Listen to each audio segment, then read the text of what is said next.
Hey guys, how's it going? Dudey here. I'm back with another video. I'm going to get into my favourite happy hour episodes of 2019. But just quickly, I want to say a lot of you people have been dissing my background, right? Saying there's not enough going on. So I've thrown the painting of me down there because I'm too scared to even attempt to put it on that wall because I don't know if I'll get it straight or not. I need a second pair of eyes on that. Got a couple of Mario plushies that I won in a crane machine. Very proud of that fact. And of course, my Robbie Knox cushion that looks over me when I sleep. But I've also got one more film I'm just going to put up just to complete my background, alright? So everyone can stop moaning that my background's too dull. Just put that there. There we go, it's a shirt I made that says, I don't know if you actually fucking read that, that was worth it, wasn't it? It says Jeffrey Epstein didn't kill himself. But anyway, without further ado, let's get into my favourite happy hour episodes. I'm not going to do a particular top 5, I'm not going to do a particular order, I'm just going to tell you guys which episodes really stood out for me, what kind of moments stood out for me, and what I just really enjoyed most about being on the podcast throughout the whole of 2019, which has led me to be so fucking excited for 2020. But I do want to say, guys, you can smash that like button, it really helps me out. But also, if you could comment down below what your standout episodes from the happy hour are, I'd really appreciate it. I'd love to see it, I'd love to read them. Okay guys, I don't think I can really start this video without talking about how I came about to even be on it. So let's be honest, yeah, Jack was doing me a favour, he was doing me a solid as a good friend, and he allowed me to come on to the happy hour just to showcase myself, show everyone what I'm about, you know, and kind of get my name out there a little bit. I was literally sandwiched between KSI and Brian from True Geordie. Unbelievable, right? So you got like KSI, then this guy called Dudey Rhino on like 11, 12,000 subscribers, and then Brian. Unreal. I went on there, I was very honest about everything. I told some funny stories, I told a particularly very sad story from my history when I was a lifeguard. We pulled her out and she was blue, eyes sunk, like, she was gone. But it just felt so natural. It was really easy to sit there with Stevie and with Jack and just have a conversation in a podcast format. It just flowed so well. I felt so comfortable from the get-go. So tailing off from that, I was then invited back on to do a conspiracy episode, which I just dived headfirst into. I think it's got 250,000 views on YouTube now. I really enjoyed the research side of it. I really enjoyed just going on there, acting a little bit like a fucking conspiracy nut, playing up to that kind of character and just entertaining the boys and entertaining you guys, doing all the conspiracy stuff. And actually, it was quite funny because I'd never really had a massive interest in conspiracies before that episode, but then obviously doing the research for that episode, dug deep in some conspiracies and realised just how entertaining and terrifying simultaneously digging into conspiracy theories can be, to a point where obviously I'm bringing you guys a brand new conspiracy series on this channel. And also there's a conspiracy part 2 happy hour podcast coming very soon. We may or may not have filmed it already, you never know, but I can assure you it's coming very, very soon. That's not a conspiracy, that's legit. But yeah, so off the back of the conspiracy stuff, you know, we did the ghost story episodes. I then started to dip in, doing a little bit of co-host, but nothing permanent or anything like that. I was just kind of there to help out. Like, Stevie was busy with work one day, so I came in and hosted the Chris MD one and things like that. And there was some very, very lovely comments from you guys saying, bring this guy on. And then Jack sort of like talked about it with Stevie, and then the rest is history. There I was, cemented onto the happy hour. And it's been an absolute pleasure and privilege ever since. I've absolutely fucking loved it. So thank you to all you guys that commented saying get him on. Thank you to Jack and Stevie for putting me on there, and yeah, I just continue to give it my all at every opportunity that I can. I'm just absolutely loving it, and I cannot wait for the shows that we're doing in 2020. So that's a good place to start really with some of my favourite episodes, because you've got like conspiracy theory episodes, the ghost story episode, urban legends episode, which rather than me taking the mantle on those, Stevie took the mantle. I really enjoyed how he did that, because he obviously brought the urban legends to us, brought them to the table, but he also then delved a little bit deeper into their origins and where they may have originated from and how they became an urban legend. I really appreciate that. I really liked that little bit of extra info that he put in there. And of course the urban legends one was Lozzie's debut, and I thought that he smashed it. I thought he was great on there. It was great to have him on there. For me personally, it's kind of like two worlds colliding. There is still the part 2 of urban legends that was never released. I'll try my best to get it released because it was fucking amazing, and I don't know why it didn't go up. Maybe there's a conspiracy behind that, or maybe it's just destined to become an urban legend itself. Ask online for that.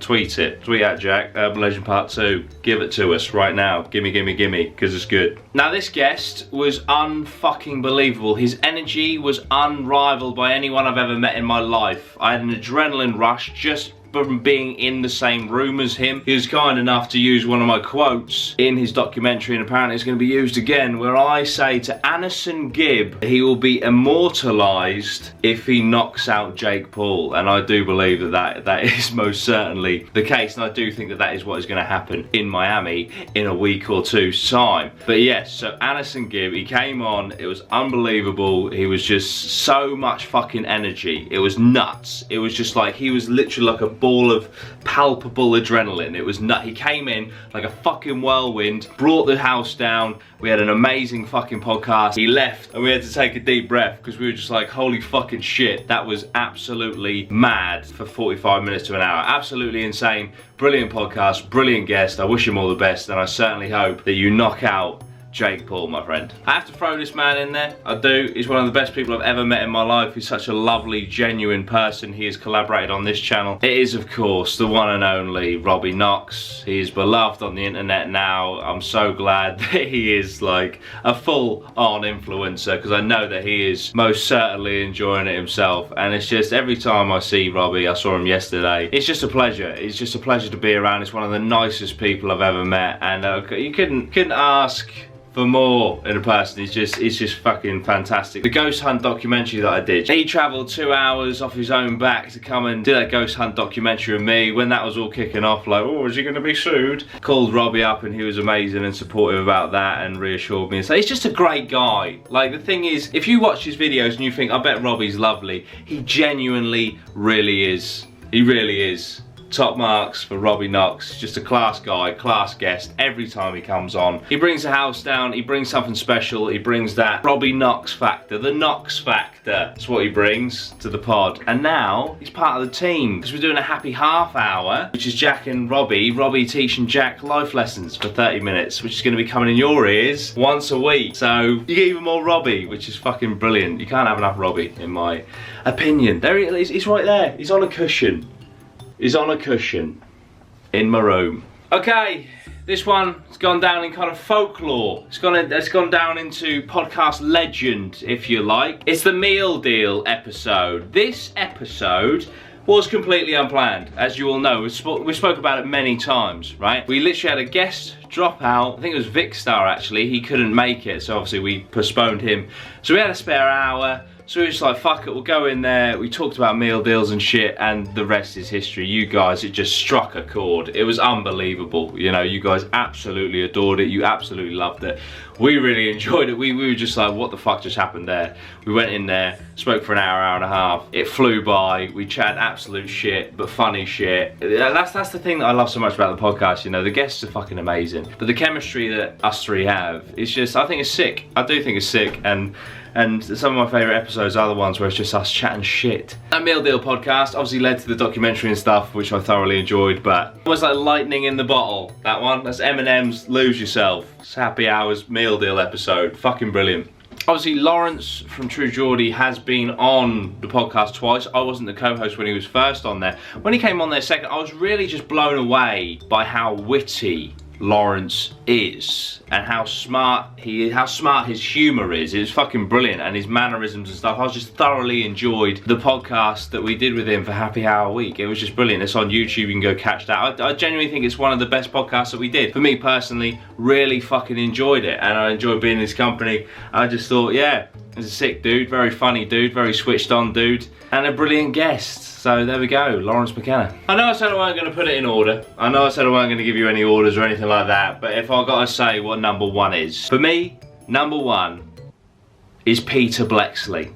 That guy was just, as a storyteller, so engrossing. I was just locked onto him for the full duration of that podcast.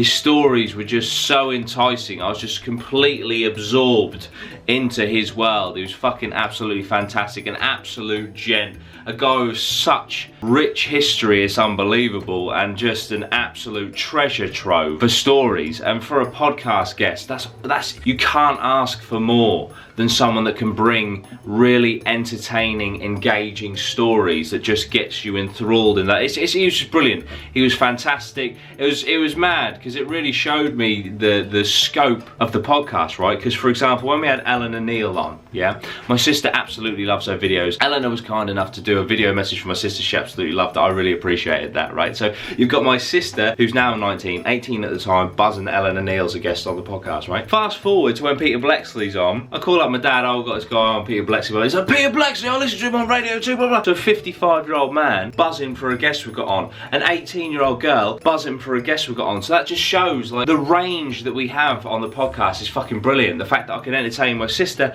I can entertain my dad through the same platform, for me is fucking wonderful, you know. So that was fucking amazing. And yeah, Peter was just class. He was brilliant, class act, absolute gent, brilliant stories. And for me, that was my favourite podcast that we've done. What were your favourite moments on the Happy Hour? And if for some reason you sub to me but you don't watch the Happy Hour, don't listen to the Happy Hour, please do.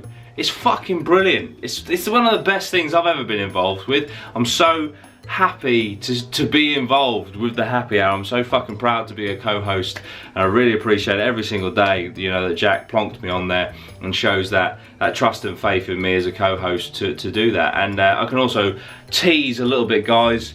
There's some very exciting guests we've got lined up for this year, so stay tuned. It's going to be a pretty fucking mad one, I'll tell you that much. But yeah, so if you're enjoying the Happy Hour, guys, give this a thumbs up. Let me know down below what your favourite episodes were. What do you think of my favourite ones? That's it, guys. Those are my favourite standout episodes from 2019. And you can bet your bottom dollar in 2021 I'm going to do the same for 2020. Unless I get hit by a bus or something, then obviously I won't, because I'll be dead. But anyway, there's lots of links in the description. Go check those out. Patreon, for example. Won't lie to you, been demonetized like fuck this year already. But what can I say, I'm an edgy guy. But if you want to support me, Patreon is an amazing way to do that. But you don't have to, just like, share and subscribe. That's all I really want. That's all I need, is a like, a share and a sub. It goes a long way for me, trust me. Thank you so much, guys. Really appreciate it. Sweet one, geese.